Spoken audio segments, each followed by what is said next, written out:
Shalom semuanya, mari kita mendeklarasikan arti Pentakosta ketiga. Yang pertama, Pentakosta ketiga adalah pencurahan Roh Kudus yang dahsyat di zaman ini, melebihi yang terjadi di Azusa Street. Yang kedua, Pentakosta ketiga akan mengakibatkan penuaian jiwa yang terbesar dan yang terakhir sebelum Tuhan Yesus datang kembali. Yang ketiga, Pentakosta ketiga akan membangkitkan generasi Yeremia, yaitu anak-anak muda yang dipenuhi Roh Kudus, cinta mati-matian kepada Tuhan Yesus, tidak kompromi terhadap dosa, dan akan bergerak untuk memenangkan jiwa. Yang keempat, Pentakosta ketiga lahir di Indonesia dan bergerak ke bangsa-bangsa. Gerakan ini dari timur ke barat dan akan kembali ke Yerusalem. Yang kelima, Pentakosta ketiga akan memberikan kuasa untuk menyelesaikan amanat agung Tuhan Yesus, dan setelah itu Tuhan Yesus datang kembali.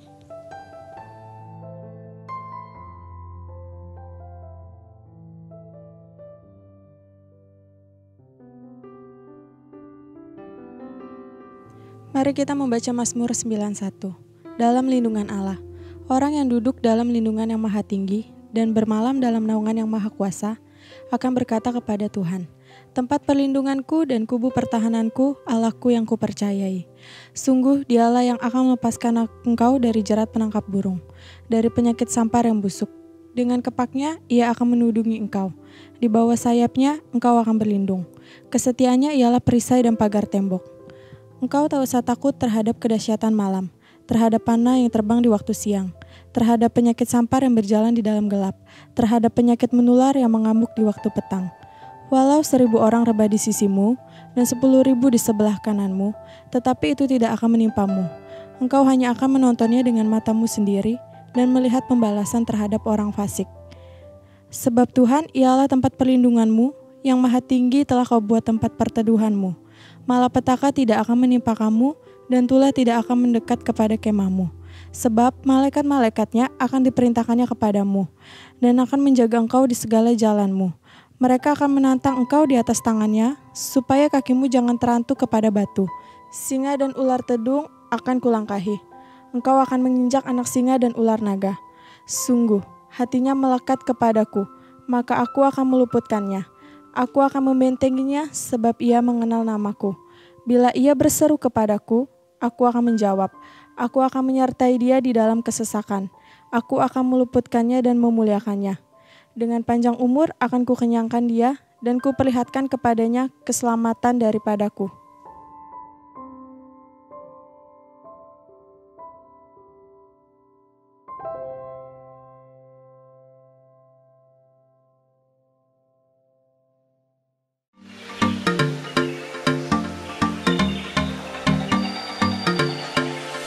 Shalom Hits.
Shalom Infinitins.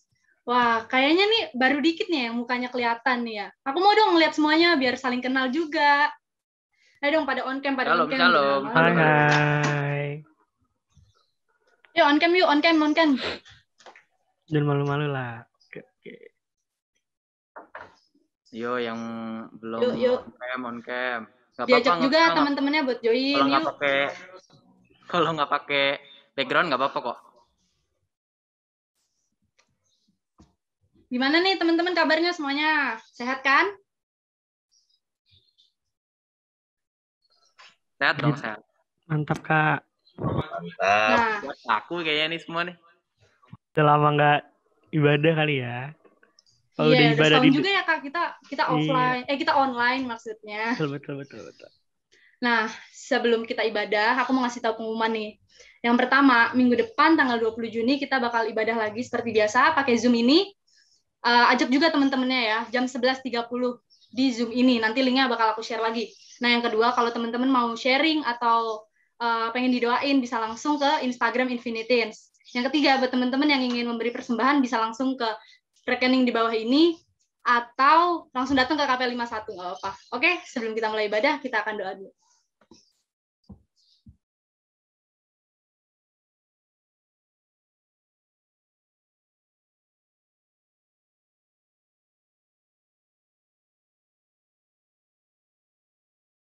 Oke teman-teman, mari kita bersatu dalam doa. Tuhan, terima kasih Tuhan pada hari ini ya Tuhan. Kami akan siap ya Tuhan untuk memulai ibadah Tuhan. Sebelumnya kami mau berdoa Tuhan Yesus untuk setiap kondisi negara kami ya Bapa.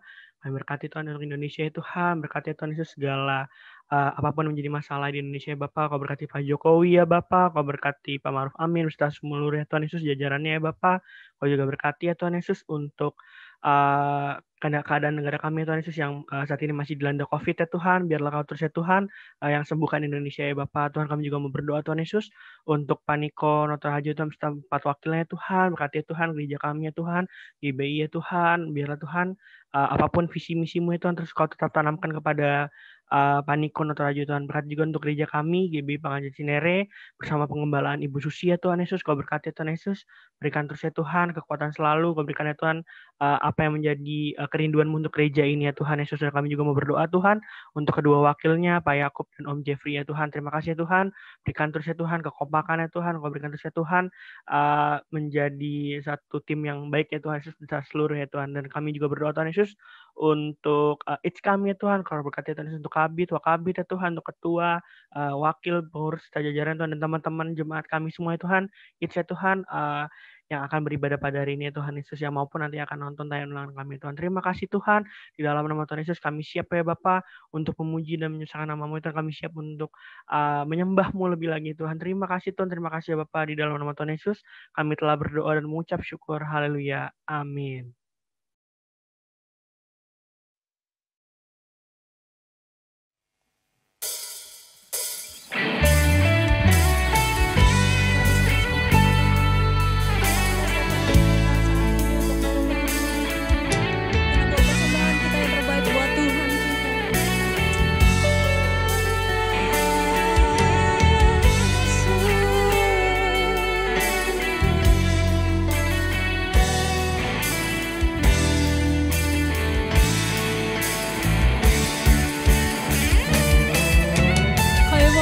Syukur Tuhan setiap waktu untuk segala kebaikan-Mu dalam hidup kami Tuhan.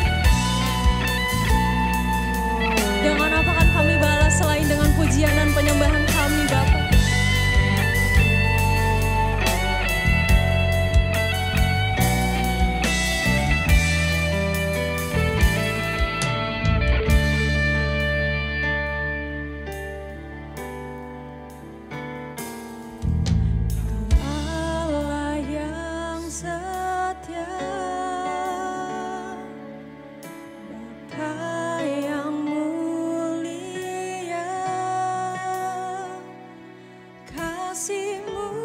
Besar Tuhan,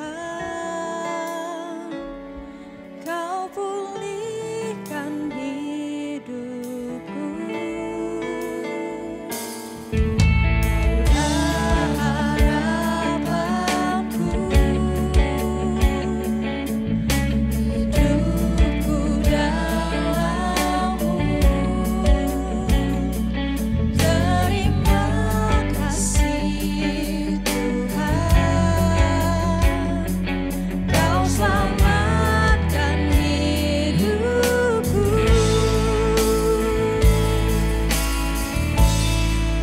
Dengan apa kan ku balas segala kebaikan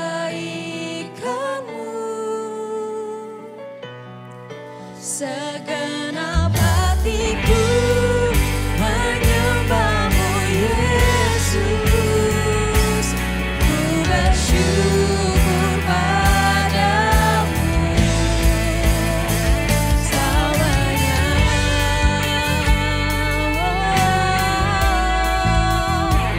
Kami bersyukur selamanya.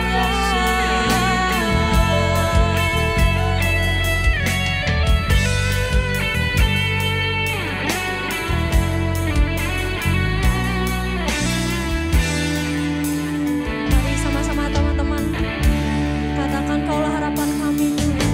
Kaulah harapanku, hidup kami dalam-Mu Tuhan.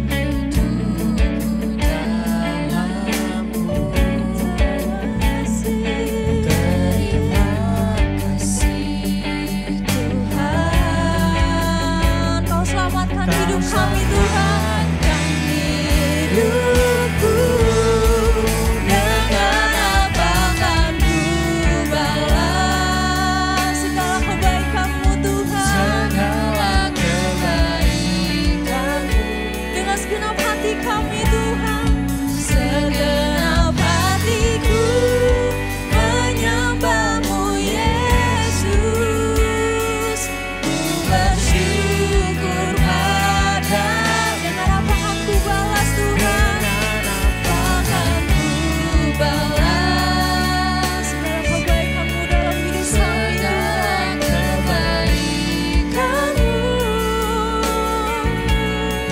Segenap hatiku menyembah-Mu Yesus, kami bersyukur Tuhan. Bersyukur padamu. Katakan selamanya. Oh Yesus, selamanya Tuhan. Selamanya, selamanya Tuhan. Selamanya. Oh, mari semua teman-teman angkat tangan kita dan katakan, jangan apakan ku balas segala kebaikan-Mu Tuhan.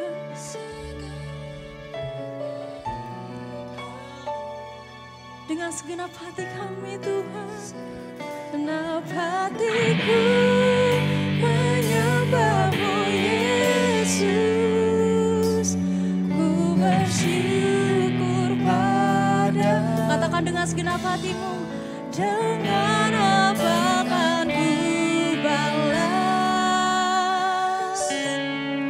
segala kebaikan-Mu. Segenap hatiku menyembah-Mu Yesus, ku bersyukur padamu. Dengan apa akan ku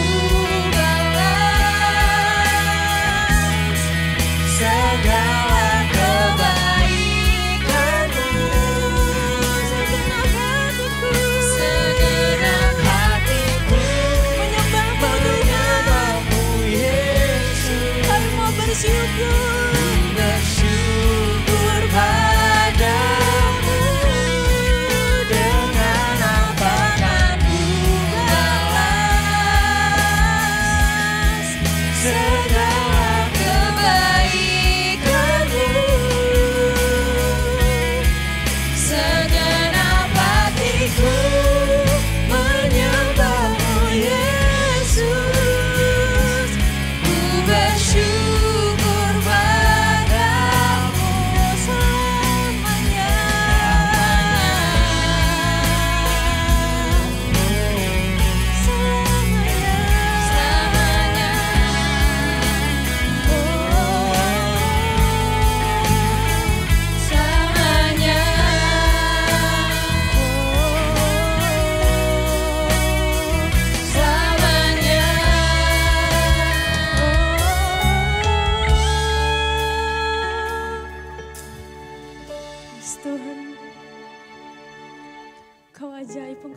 biasa Tuhan dalam hidup kami.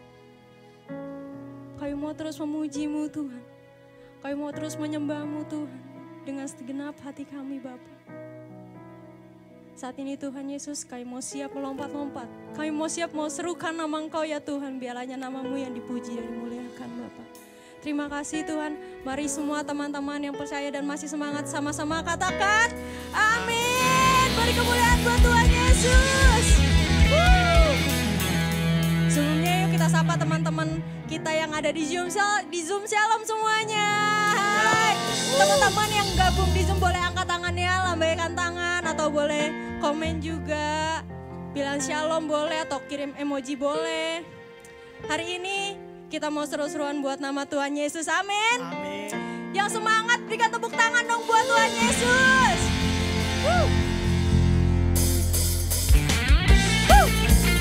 Hati kami percaya Tuhan bahwa Kau Raja atas segala raja.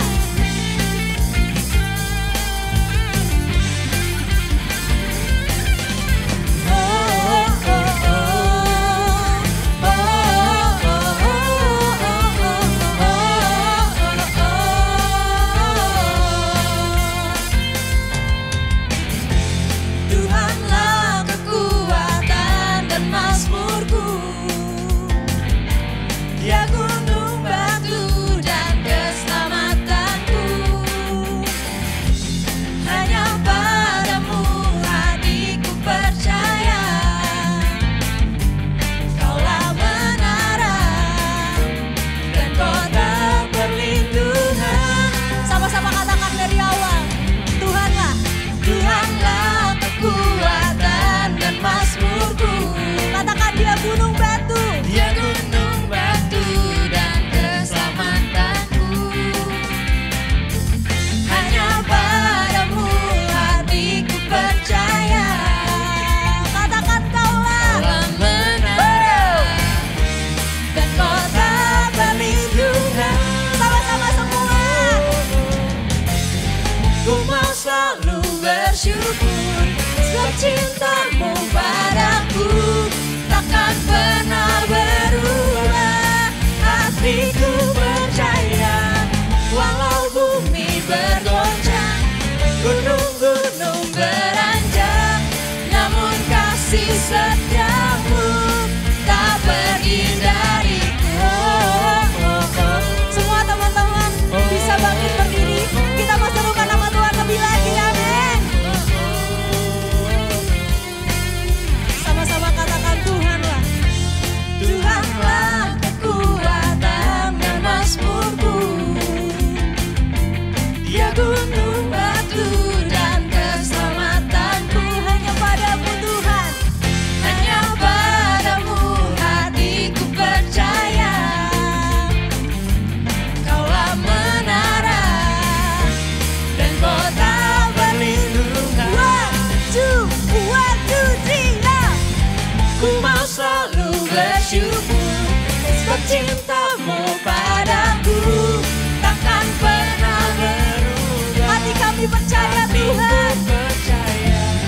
Walau bumi bergoncang, gunung-gunung beranjak, namun kasih setiamu tak pergi dariku. Ini dia musik Infinity. Haleluya.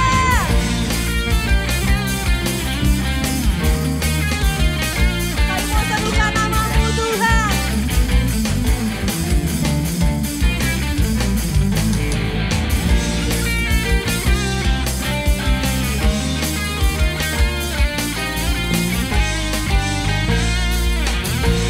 Sama-sama boleh angkat tangan kita dan katakan, ku mau selalu bersyukur sebab cintamu padaku takkan pernah berubah.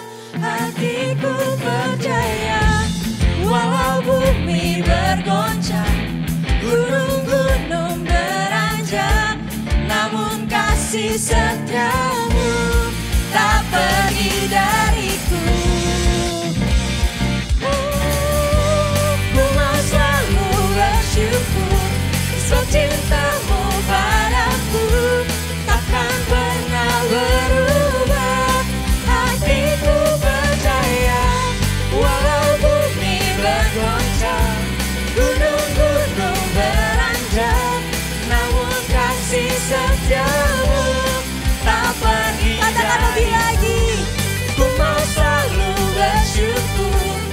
cintamu padaku takkan pernah berubah. Hatiku percaya walau bumi bergoncang, gunung-gunung beranjak, namun kasih setiamu tak pergi. Katakan kasih setiamu. Kasih setiamu tak pergi dari. Kasih setiamu Tuhan. Kasih setiamu tak pergi dariku.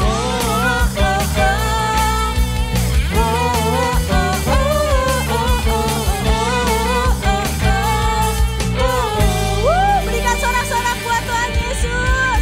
Katakan haleluya. Ini setiap pujian persembahan kami Tuhan dari anak-anak-Mu Tuhan. Saat ini Tuhan sebentar lagi kami ingin mendengarkan sebagian isi hati-Mu Tuhan melalui hamba-Mu Tuhan. Biarlah setiap perkataan yang disampaikan Tuhan oleh hamba-Mu Tuhan, itu bisa menjadi kekuatan buat kami, itu bisa menjadi rema dalam kehidupan kami Tuhan.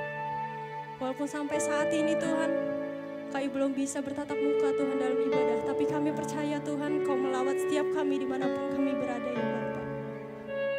Sebab hanya nama-Mu yang ditinggikan dan dimuliakan Tuhan. Kami mau siapkan hati kami Tuhan untuk menjadi bejana yang siap dibentuk oleh Engkau Bapa. Terima kasih Tuhan Yesus.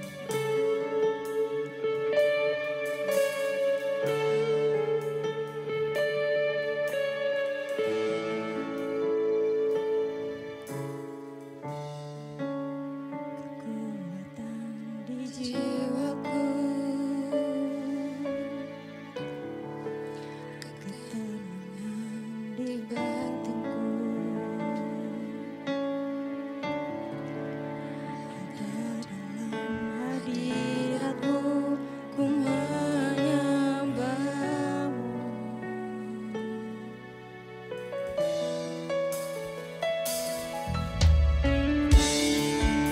Tersungkurku di kaki-Mu, rasakan hadirat-Mu, takkan ku melepaskan-Mu, Kau cahaya bagiku.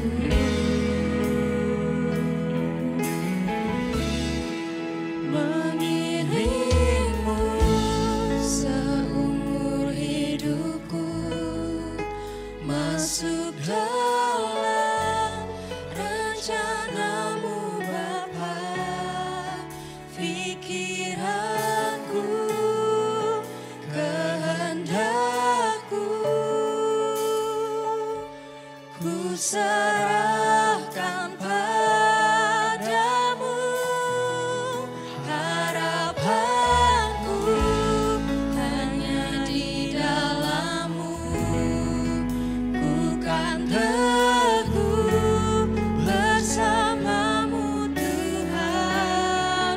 Jadikanku bejana-Mu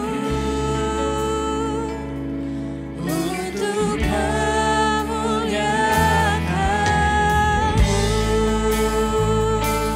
Kekuatan kami hanya daripada-Mu Tuhan.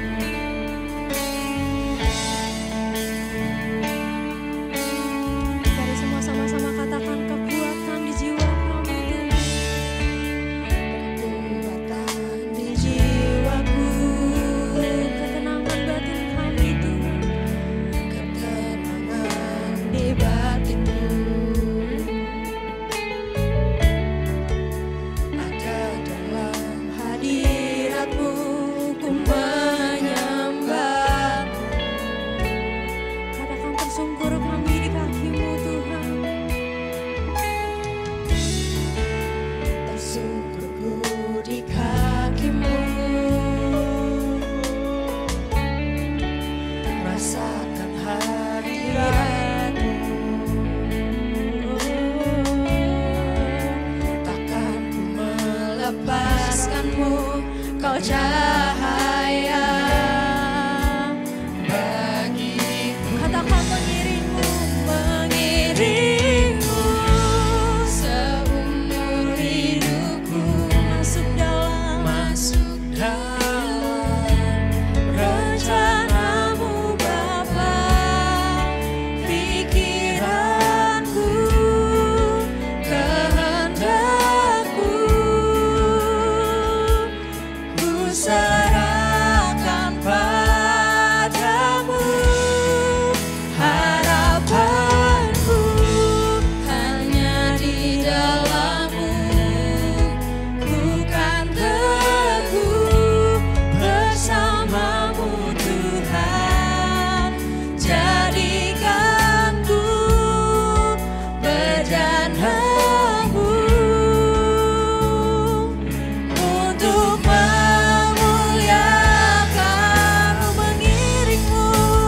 bejana-Mu untuk memuliakan. Mari sama-sama sembah Tuhan. Yesus, kami sembahkan.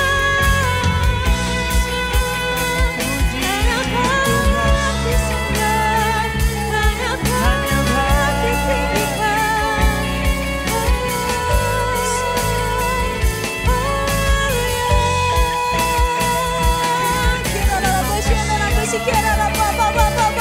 Hanya Kau yang layak diagungkan Tuhan.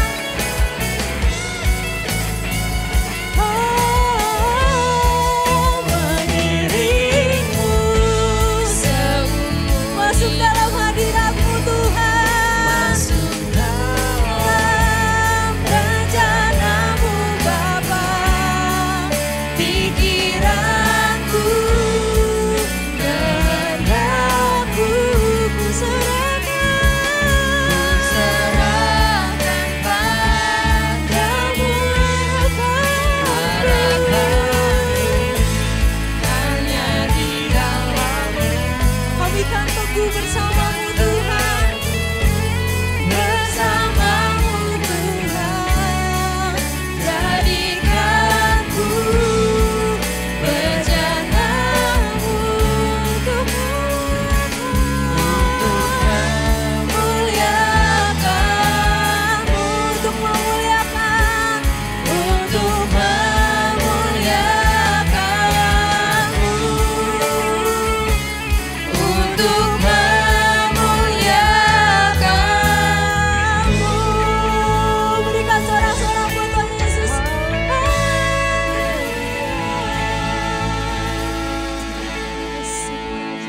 Segala raja Engkau ajaib, Engkau mulia ya Tuhan. Kami siapkan hati kami Tuhan untuk mendengarkan firman-Mu Bapa. Terima kasih Tuhan, terima kasih. Haleluya. Amin.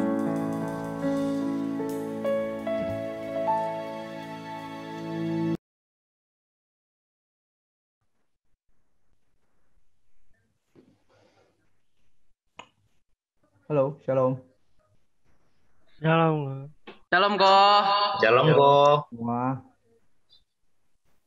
Oke, gue langsung mulai aja ya, teman-teman ya. Siap. Gue minta izin, gue ngerubah background nggak bisa-bisa, muka gue hilang. Udah kok. Nggak apa-apa lah ya. Oke, shalom teman-teman. Kita berdoa sama-sama dulu yuk.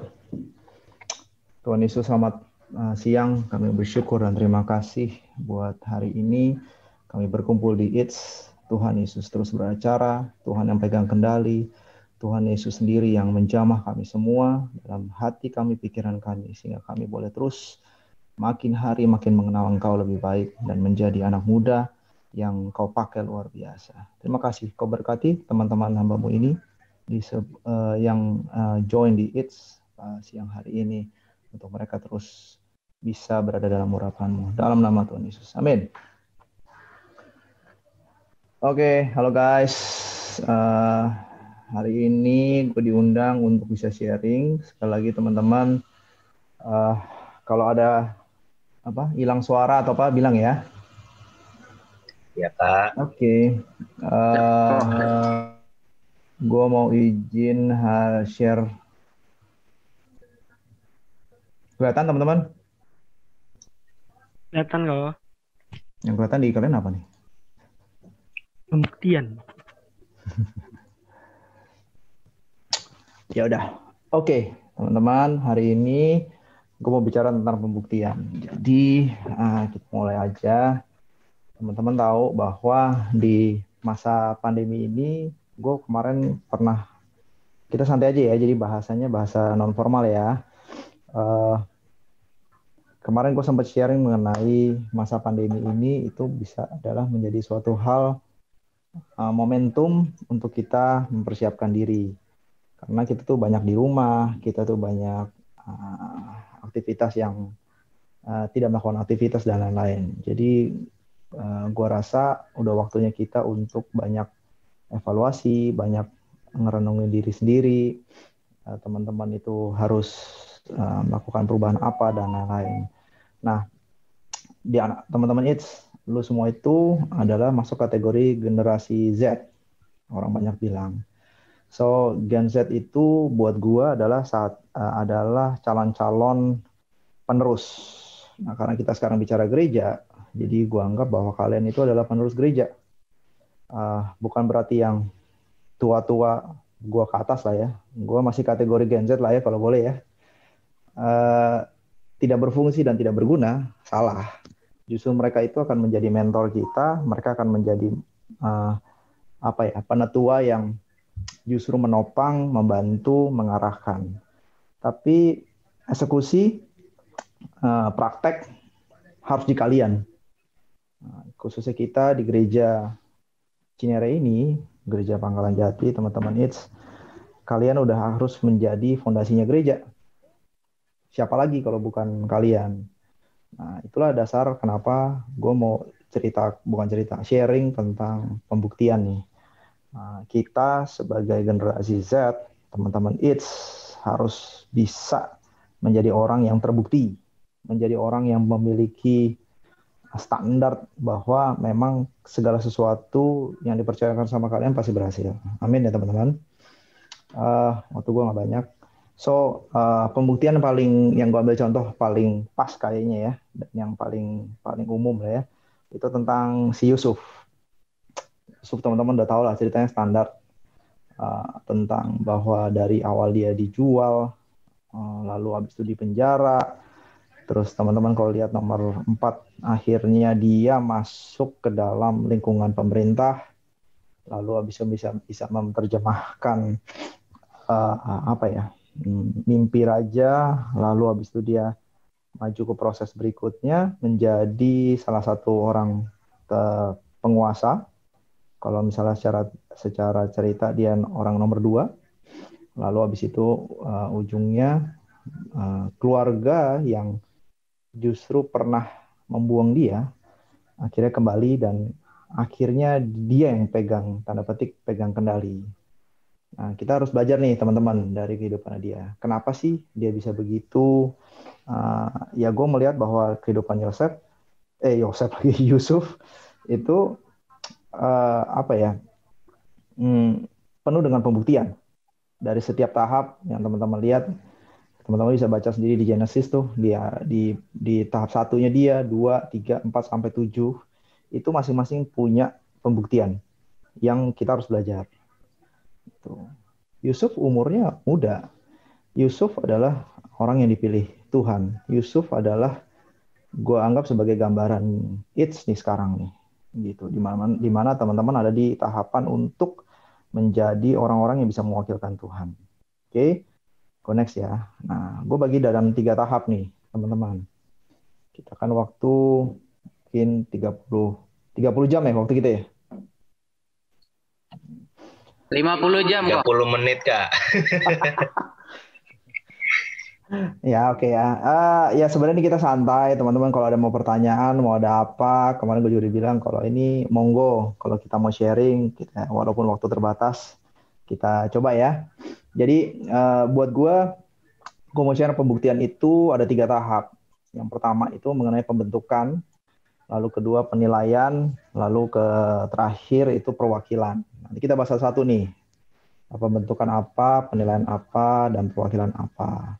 Gue mulai dari pembentukan dulu ya. Kalau hanya kecepatan bilang ya. Oke. Kalau gue bisa bilang bahwa pembentukan itu ini kita bicara dalam skop dalam pelayanan sebagai anak Tuhan ya, yaitu proses teman-teman dalam berjalan hidup, dalam mengambil keputusan harian, baik keputusan harian, keputusan apapun, situasi apapun, tapi dengan memilih keputusan tersebut berdasarkan karakter Kristus. Ya, itu yang terpenting. Jadi pembentukannya itu adalah proses berjalannya. Nah, untuk teman-teman tahu dalam mengambil keputusan itu harus bagaimana, harus seperti apa, teman-teman harus tahu karakter Kristus kan. Buat gua, sebelum kita bisa berjalan dengan baik, teman-teman itu harus melakukan proses yang gue sebut belajar. Lalu teman-teman harus mendalami, lalu teman-teman harus praktek, menjalani. Setuju ya? Jadi, lu tahu dari mana karakter Kristus kalau lu nggak tahu Alkitab? Lu tahu dari mana karakter Kristus kalau teman-teman nggak baca Alkitab, teman-teman nggak pernah sharing di Cool misalnya, atau teman-teman nggak sharing di It's. So, puji Tuhan kalau teman-teman di It's di sini, tiap minggu kita berkumpul, teman-teman udah ke gereja, teman-teman sudah belajar di sharing, di apapun. Buat gue itu proses belajar. Teman-teman harus tahu dulu topiknya. Teman-teman harus tahu dulu apa sih yang mau teman-teman pakai dasar untuk mengambil keputusan setiap tindakan teman-teman nih. Gitu ya. Jadi nggak asal. Kalau teman-teman nggak mau belajar, nggak mau baca, nggak mau mendalami, ya teman-teman nggak ngerti. Sebenarnya akhirnya orang bilang begini, kok gue kalau bertanya sama Tuhan, kadang-kadang gue bingung ya, Tuhan jawabnya apa ya? Ya salah satu, nggak semua orang punya karunia untuk mendengar Roh Kudus kali ya. Gue juga bukan tipe orang yang bisa mendengar Roh Kudus secara audible, langsung. Gue yakin itu nggak banyak lah yang begitu. Nah, teman-teman gimana kita biar bisa ngerti ini benar nggak ya ini ya Tuhan? Ya pertama mengenai damai sejahtera. Kedua ya teman-teman harus tahu karakter Kristus. Tuhan tuh seperti apa? Kita harus kenal. Kita harus tahu dulu. Kalau lu punya sahabatnya lagi bete atau lagi masang status yang kayaknya galau gitu ya, nggak dapat paket BTS udah 2 minggu mungkin. Kemarin ini McDonald BTS. Nah, teman-teman lu tuh langsung bisa ngerti gitu. Bisa baca perasaannya mereka kenapa. Terus habis itu lu bisa menghibur. Ya itu karena lu kenal. Halnya sama dalam kita pengenalan akan Tuhan. Kita harus banyak melakukan hubungan. Kita harus banyak bercerita. Kita harus banyak melakukan penjajakan, pendekatan sama Tuhan. Jadi kita tuh gua anggap kita tuh tidak boleh jadi followers, tapi kita tuh harus menjadi ya anak. Menurut gue yang statusnya lebih tinggi. Gitu. Ya, jadi sekarang pertanyaannya buat teman-teman semua, bagaimana? Nah, dengan lo semua nih dalam keseharian di rumah, waktu lo dimarahin orang tua, waktu kalian lagi Zoom belajar, waktu kalian lagi ujian, waktu kalian lagi pacaran, waktu kalian lagi apapun, lagi nongkrong, gitu ya. Satu lagi nongkrong, lagi ngobrol, bahasa-bahasa kalian bagaimana. Disitulah teman-teman punya peranan dalam mengambil keputusan. Nah, teman-teman harus ingat, memilih. Jadi pilihan ada di teman-teman. Gue sering sharing di teman-teman musik khususnya, bahwa kita itu sebagai anak Tuhan, sebagai orang Kristen itu memiliki hebatnya Tuhan kita itu adalah kita memiliki kehendak bebas. Kehendak bebas adalah semua yang melakukan keputusan ada di kalian, bukan di Tuhan.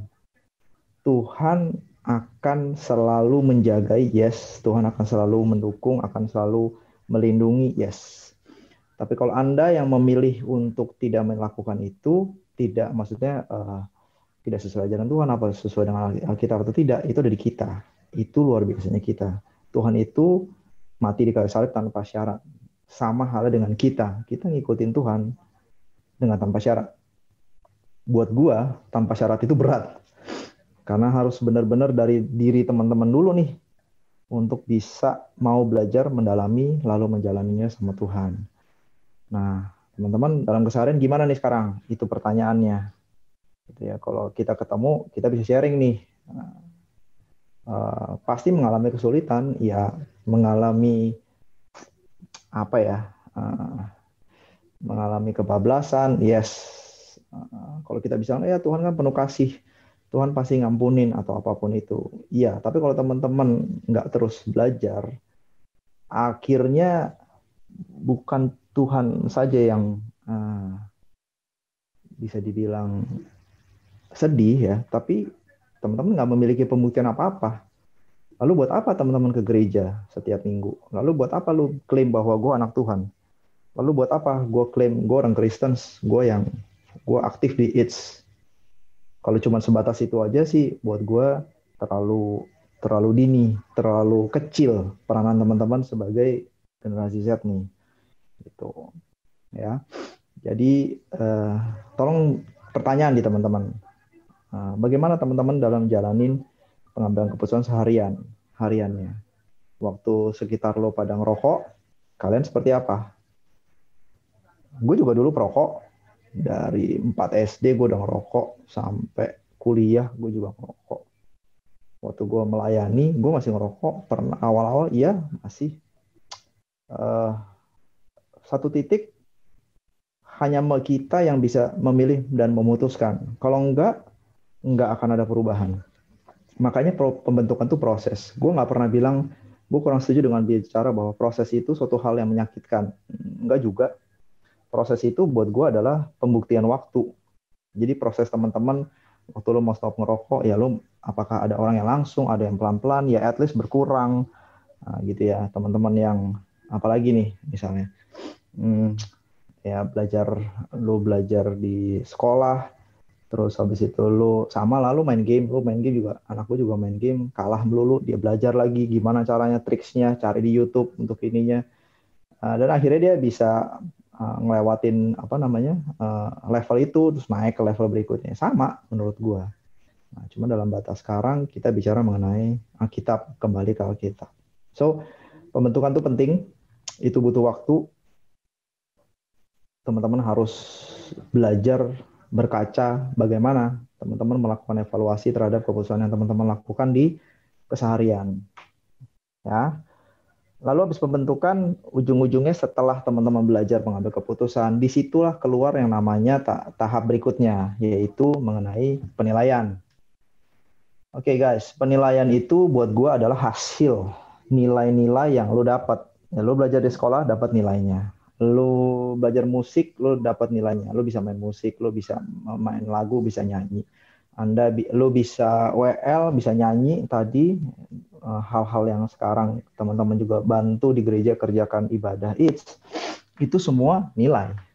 Nah, teman-teman, penilaian buat gua rangkum ya cuma 2, yaitu teman-teman harus memiliki kualitas dan integritas. Ini yang akhirnya sudut pandang orang melihat. Ini yang orang lihat status lo tuh ada di mana. Orang jarang ngelihat proses yang tadi tuh, pembentukan orang jarang lihat. Yang orang tahu cuma di ujung-ujungnya doang. Waktu lu bicara, lu bisa nyanyi, orang cuma bilang, wah lu ternyata punya bakat ya. Belum tentu. Lu nggak pernah tahu aja perjuangan gue dalam latihan vokal mungkin, dalam dengerin musik mungkin gitu ya. Sama lu belajar, lu bisa nyetir. Sama, lu nggak pernah tahu kan berapa mobil angkot yang gue tabrak. Gitu. Nah, itu tadi proses pembentukan terjadi setelah lu melakukan dengan, apalagi lu melakukan dengan memiliki karakter Kristus, memilih, orang akan lihat, oke, lu itu punya integritas. Gue baca deh, gue lari ke integritas dulu ya, karena gereja tuh lebih banyak yang lebih ke arah rohani dan karakter lah ya. Jadi integritas gue anggap bahasa Inggrisnya buat gue soft skills. Soft skills itu yang nggak nampak ya teman-teman. Jadi di ayat Titus 2 ayat 7-8 gue baca ini. Atau teman-teman bisa bacain? Satu orang?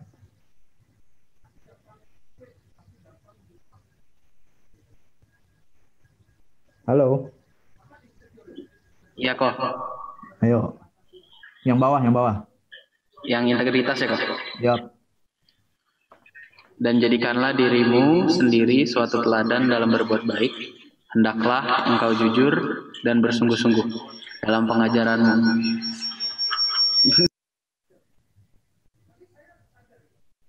Wah, langsung hilang rapture nih. Sorry kok. Oh, siap. Hendaklah engkau jujur dan bersungguh-sungguh dalam pengajaranmu, sehat dan tidak bercela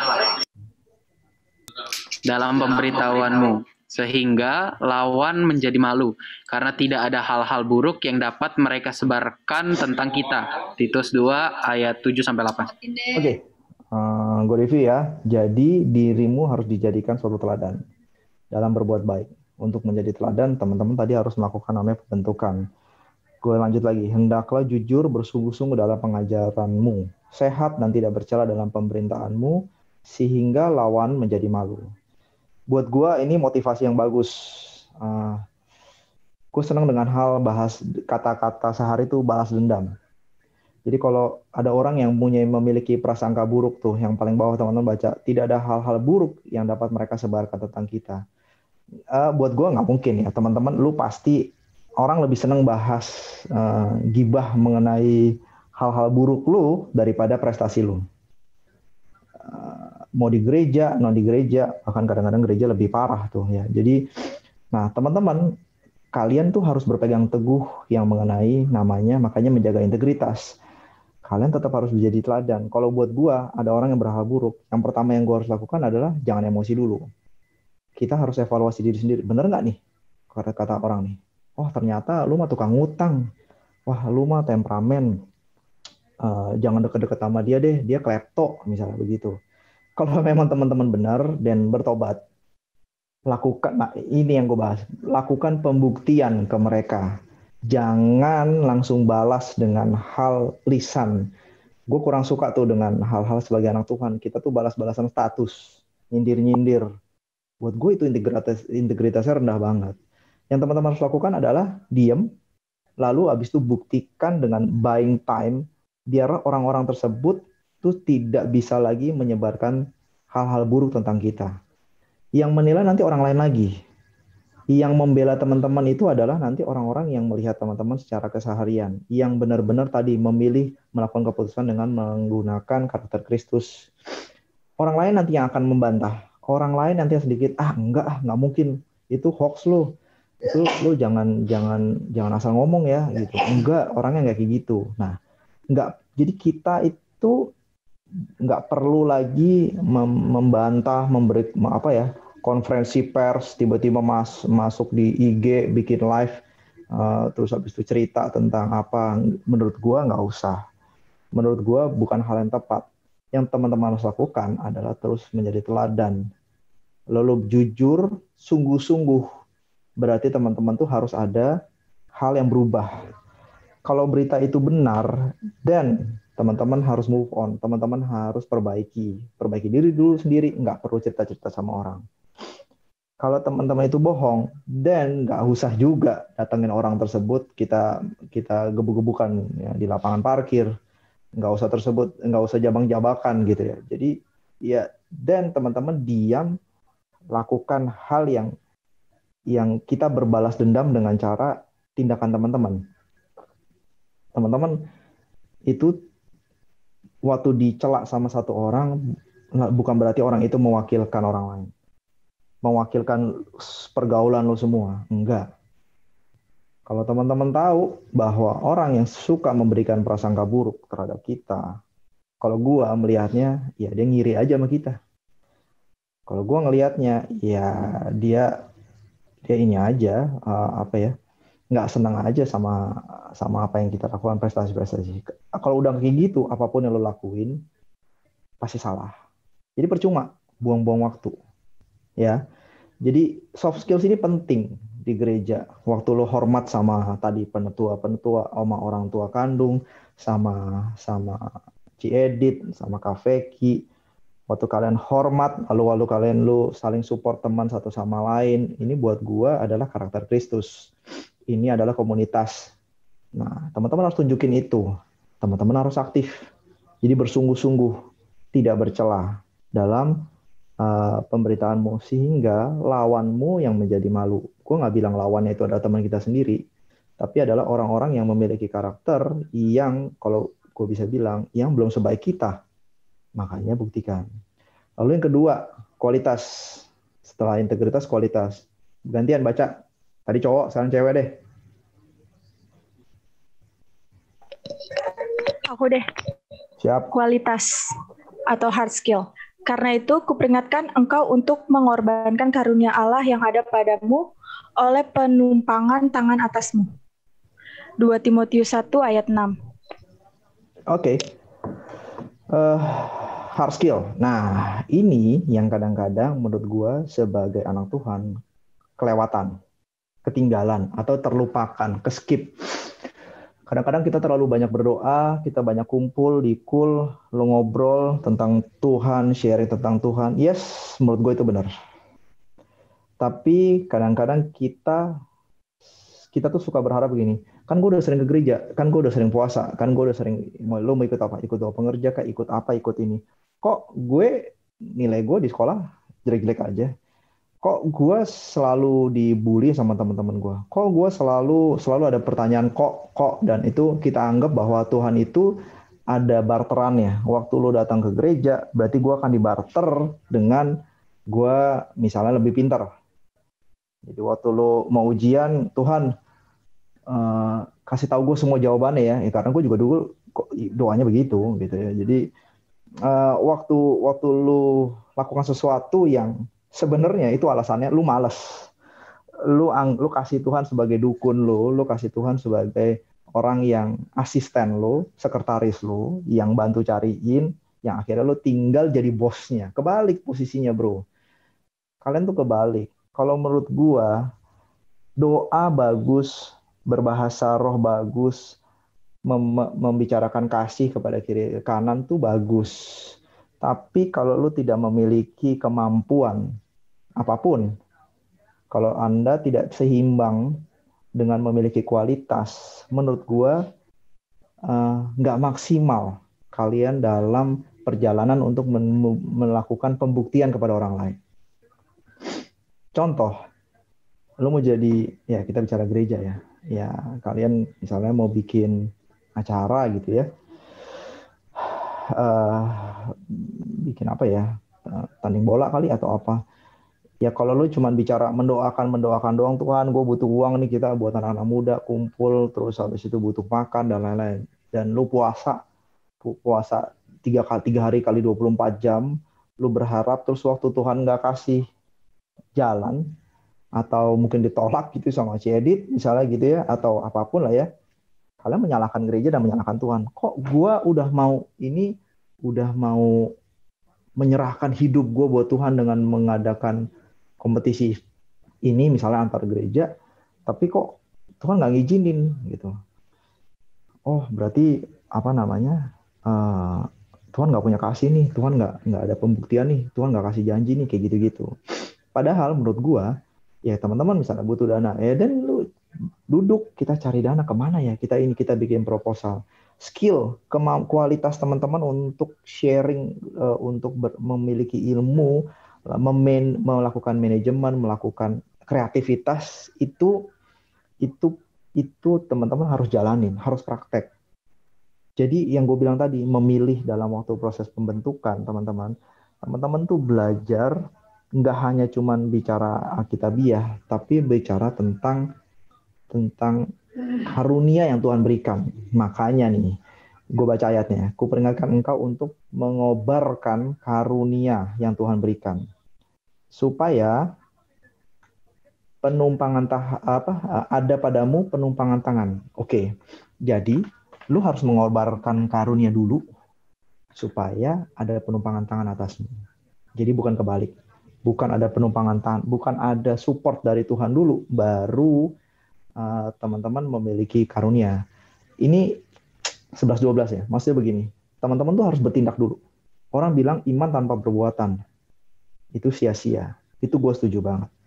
Karena waktu lu cuma berdoa, Tuhan gue mau apa, cuman begitu terus, tapi lu nggak ada perbuatan, nggak ada melakukan sesuatu, ya Tuhan mau bertindak apa? Tuhan mau support bantunya dari sisi apa gitu. Tuhan kita bukan Tuhan yang kecek-kecek yang gue bilang tadi, yang waktu lo datang ke gereja lalu Tuhan kasih semua jawaban ujian lo gitu ya. Tuhan kita nggak bisa dibarter kayak begitu. Tuhan kita bukan orang-orang yang karena kesannya dia butuh lo, jadi lo aktif dalam komunitas gereja, lalu Tuhan membalasnya dengan cara itu. Sama halnya dengan kita yang udah bekerja. Jangan anggap kalau kita ikut datang doa pengerja dan lain-lain, terus lo dapat pekerjaan, promosi, tiba-tiba besok langsung dipanggil pimpinan utama. Oke, Anda pegang perusahaan saya gini karena Anda rajin datang doa pengerja. Buat saya itu kalau memang benar itu namanya mujizat. Tapi masalahnya keseharian kita belum tentu berada dalam situasi seperti itu. Ya, jadi teman-teman penting waktu teman-teman tadi dalam proses pembentukan, lalu teman-teman lu harus terbukti punya soft skills dan hard skills. Jadi teman-teman lu harus jago, harus mendalami. Lu main gitar, Joel, ya lu jangan bikin malu. Lu rohani kuat, bahasa lu kenceng, orang tumbang setiap lu lewat. Tapi begitu lu main gitar orang muntah-muntah, ya buat apa? Tanggung gitu loh. Nggak balance. Jadi jangan dilupakan. Gue nggak bilang salah ya, cuma minta soft skills. Dan untuk teman-teman bisa membuktikan, teman-teman bisa dianggap orang yang, lu memiliki nilai, lu harus lengkap. Gitu ya. Teman-teman apa nih? Karunianya apa nih? Suka nyanyi. Teman-teman suka main game, ya it's okay. Buat gue main game suatu hal skill kok.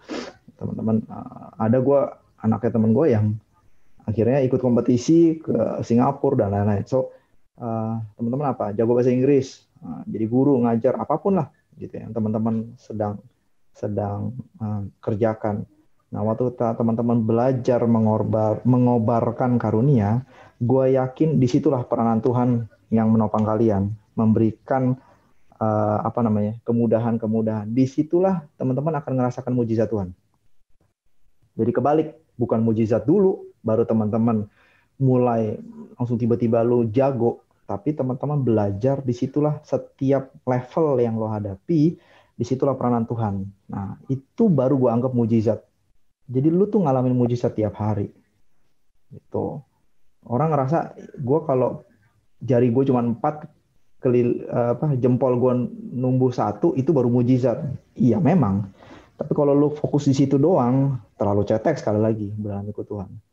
Tapi waktu kita belajar dari suatu hal kecil, ya contoh tadi gue kasih gambar nih, tadi gue ada gambar nih, masak nih. Chef, ya dia harus belajar kecil dulu, belajar masak air dulu, belajar masak beras dulu, lalu mulai belajar motong, lalu belajar kasih garam, kasih bumbu, harus uji coba, cari tahu dulu, ngerti, baru dia bisa pembuktian buka restoran. Coba aja kalian tiba-tiba buka kafe kecil, berani-beraninya. Lu gula lo kasih ganti salah karena ganti garam, mati lah. Udah dibully lah di IG lah langsung lah gitu loh. Jadi useless. Terus sedangkan waktu kalian salah garam kasih gula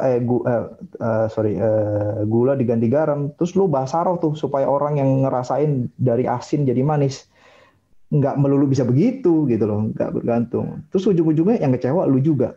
Tuhan, kok lu nggak kasih mujizat sama gue, berarti gue nggak dikasih kesempatan nih gitu. Yang lakuin kesalahan tuh lu gitu ya. Tuhan bukan pembantu lu gitu yang bisa ini. Yang ada Tuhan adalah menuntun kalian. Oke?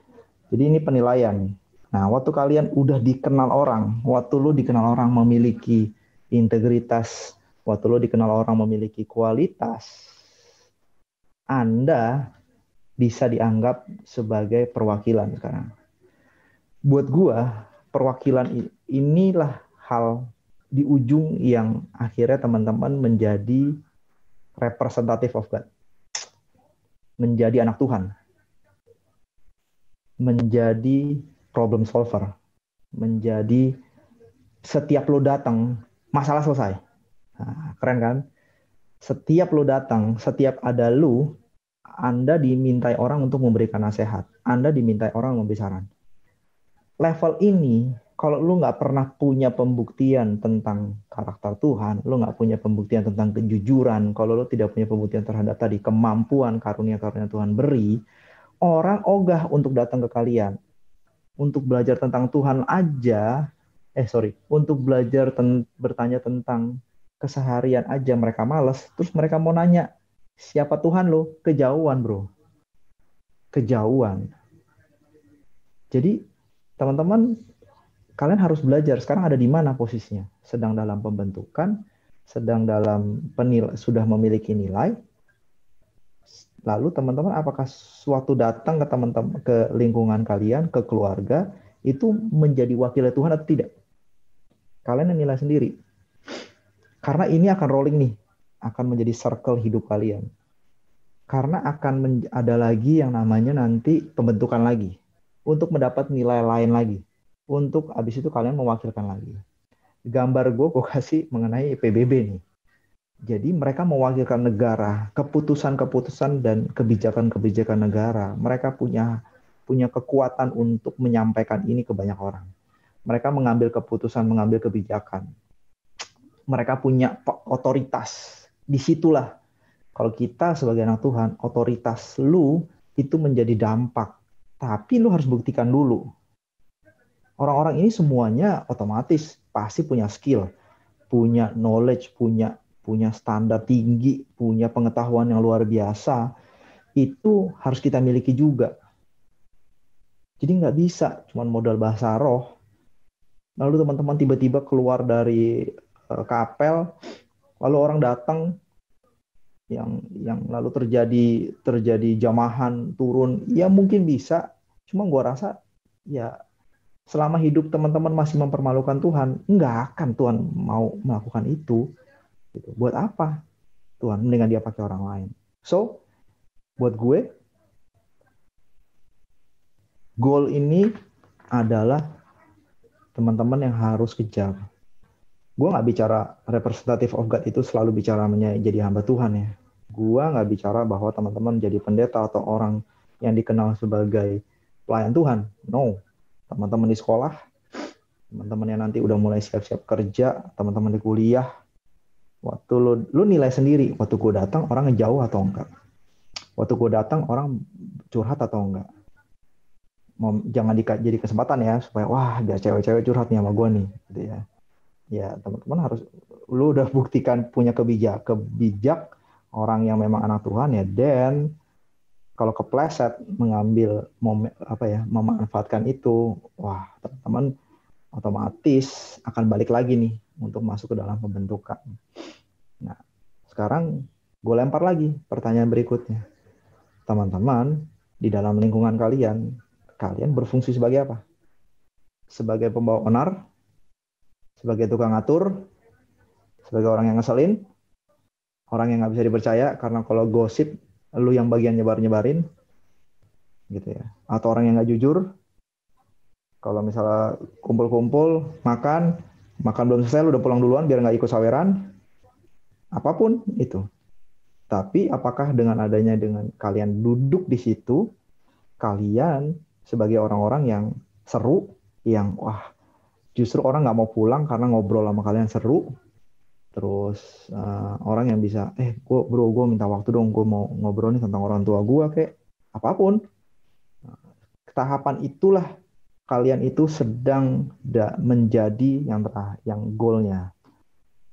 Menjadi saksi Kristus. Jadi ujung-ujungnya teman-teman, apapun yang lo kerjakan di sekolah, sekarang teman-teman banyak belajar di gereja, jangan lupa ujung-ujungnya bukan hanya pemain musik, ujung-ujungnya bukan mimbar teman-teman itu adalah di hidup sehari-hari teman-teman. Teman-teman harus jadi saksi Kristus, teman-teman harus jadi mewakilkan Tuhan. Ini penting. Kalian tuh Gen Z. Kualitas orang sekarang banyak dengan kondisi sekarang, dengan situasi yang berubah. Kualitas orang banyak menurun, banyak orang menyerah, banyak orang stres, tidak menerima kondisi keadaan sekarang. Buat gue ini momentum. Teman-teman harus lihat selalu di sisi koin mata uang sebelahnya. Bahwa waktu segala sesuatu sedang memburuk, kesempatan kalian untuk jadi terang. Waktu ruangan itu semakin redup dan makin gelap, lampu kecil, cahaya kecil kalian itu bisa menjadi petunjuk buat orang banyak. Effortnya nggak perlu besar-besar. Perbaiki hidup kalian, pembentukan kalian, belajar dalam pembentukan, memiliki karakter Kristus. Orang luar yang akan menilai kalian, lalu kalian langsung bisa berperan sebagai representative of God, memiliki, disitulah kalian bisa menjadi saksi. Saksi nggak kayak dulu lagi, yang cuma lu bawa Alkitab, lalu cerita lu kenal Tuhan Yesus nggak? Karena itu Tuhan gue tuh. Tuhan Yesus tuh harus dibaptis. Selam dulu harus di ini baru lu masuk surga. Enggak begitu. Kesaksian itu adalah hidup kalian yang kalian bisa sharingkan sama orang. Salah satu pembuktiannya adalah orang melihat, bukan orang hanya dengar dari mulut kalian.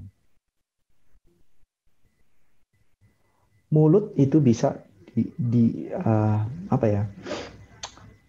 belum tentu sesuai dengan hidupnya kalian.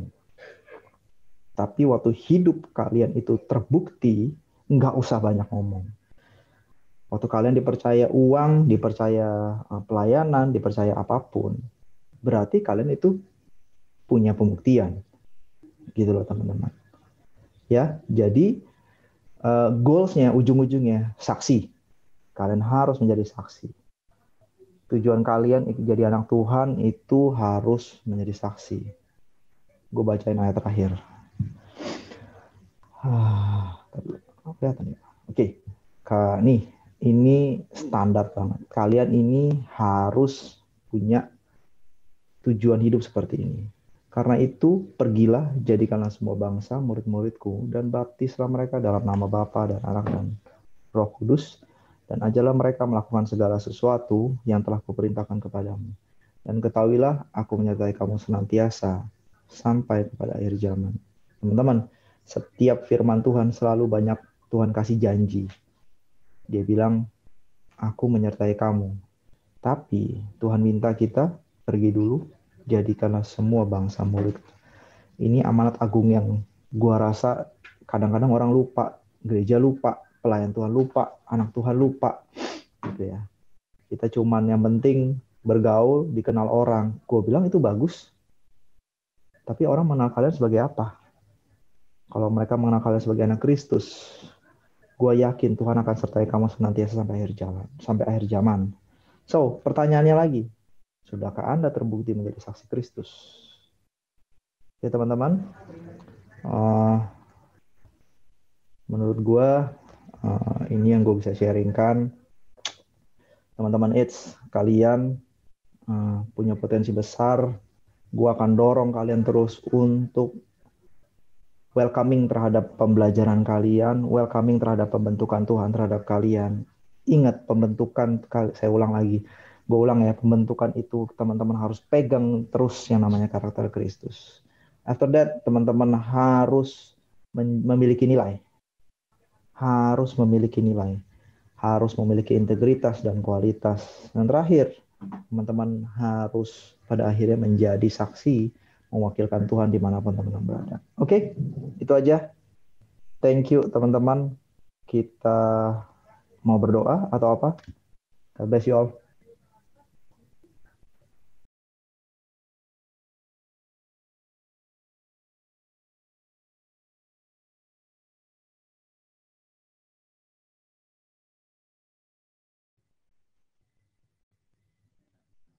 Gue serahkan admin. Oke, shalom teman-teman semua. Ayo kita satu dalam doa. Tuhan, Bapa di surga, terima kasih Tuhan telah mengumpulkan kami di tempat ini Tuhan. Sekarang Tuhan kami di sini Tuhan. Kami bersyukur Tuhan bersama-sama Tuhan bisa menerima Tuhan pesan yang daripadamu Tuhan. Kau berkati Tuhan. Kau Andi Tuhan beserta keluarganya Tuhan.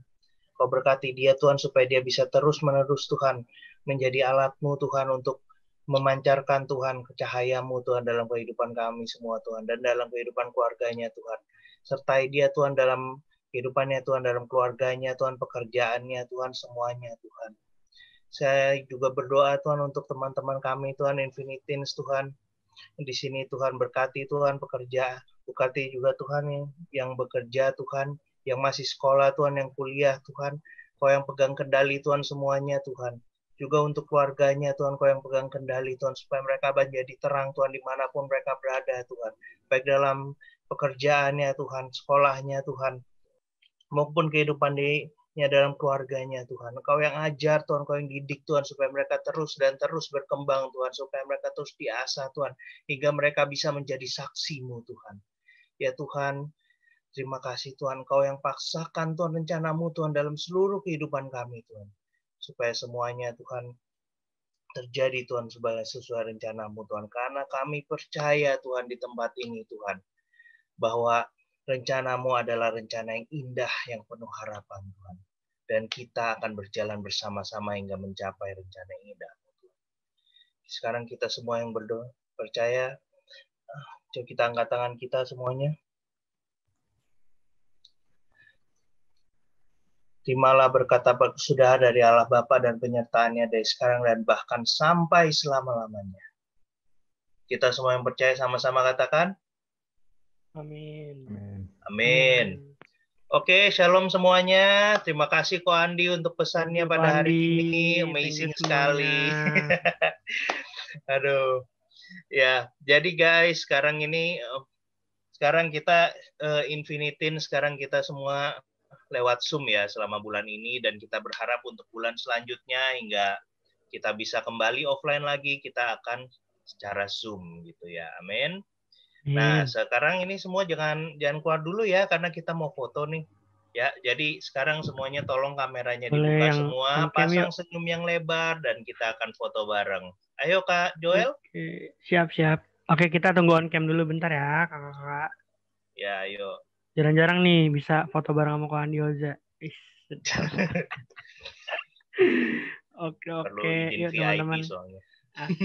Oke, mungkin bisa ada Kezia, Matthew. Oh, Matthew baru mau join. Kak Karina, Kalista, Felix, Ariel, Marcel. Ada Michelle. Oke, bentar ya. Kita tunggu teman-teman on cam dulu. Oke, Matthew udah ada. Halo, guys. Ya udah nggak usah ngevlog. Udah, ya. Matthew di mana itu? Lagi di jalan. Wah, kabur dia.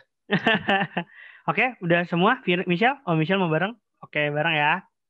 Oke, semuanya siap ya. 3, 2, 1. Oke. Ayo lagi ya. 3, 2. Minta bantu backup ya. 3, 2, 1. Oke. Thank you semuanya. Gimana kan? Oke, sudah ya. Minggu depan. Ramein lagi. Sampai jumpa. See you next week. Thank you Ko Andi. Thank you semuanya. Thank you Ko Andi. Tuhan berkati. God bless. Thank you all. God bless. Thank you.